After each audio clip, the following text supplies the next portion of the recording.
Om het Wad van dichtbij te beleven, kies natuurlijk naar een van de Waddeneilanden gaan. Schiermonnikoog of Ameland. Maar ook kies ik naar Holwert, want hier achter mij is het Waddenbelevingscentrum. En daar gaan ze een stukje van het Wad heel dichtbij hellen.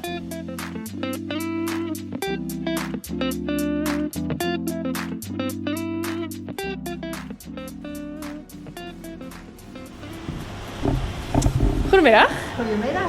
U bent Maya en u bent vrijwilliger hier. Wat bent u aan het doen? Ik ben hier wat dingen aan het verstoppen in de bak.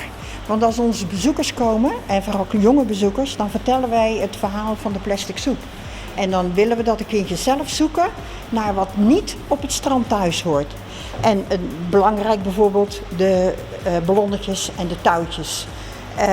Wat wij hier doen is met name vertellen over het Waddenbelevingscentrum aan onze bezoekers. En dan wat er zo leeft en wat er gebeurt en wat belangrijk is voor de Waddenzee en de omgeving van de Waddenzee. En als we deze kant uitlopen, dan hebben we hier het verhaal van de vogels, de eenden, de steltlopers, de meeuwen. Die zijn heel belangrijk voor het Wad. Het Wad is heel belangrijk voor de vogels. Het bijzondere is niet de hoeveelheid vogels die je vindt op het Wad. Er zijn iets van 43 soorten.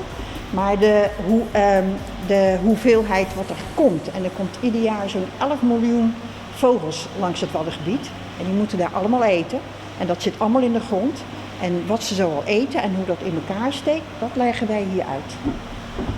Alle bezoekers die binnenkomen en die het leuk vinden om een rondleiding te krijgen, die nemen we mee. En die vertellen we het hele verhaal van de Waddenzee. En zo'n rondleiding duurt ruim een uur.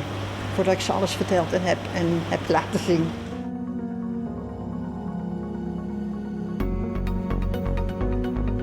We hebben verse garnalen. Die gaan bij ons in de vriezer. Ja. En die ontdooien we 1 keer per dag, zo'n bakje. Krabben die ruimen de rotzooi in de zee op en die eten dode dieren die dood zijn. Kijk, daar gaat hij. En wij voeren ze met de hand en dat mogen bezoekers van ons ook doen. Nou, en als de kinderen, de bezoekers, de vissen met ons hebben gevoerd, dan gaan we nog even wat water en slik verzamelen uit de bakken. Want het leven begint natuurlijk heel klein met algen en wieren en plankton. En dat laten we dan ook zien.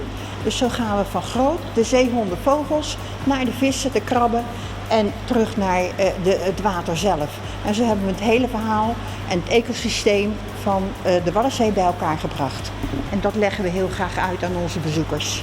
En wat vinden de kinderen vaak het leukst? Dat is wisselend. Er zijn kinderen die zijn niet bij de slikbak vandaan te slaan. Die vinden echt het krabben voeren ontzettend leuk. En die gaan ze ook allemaal tellen en willen weten hoeveel erin zitten. Maar er zijn ook kinderen die zijn helemaal gek op de microscopen. Omdat ze zelf met water mogen halen in kleine spuitjes. En die mogen ze op de glaasjes doen.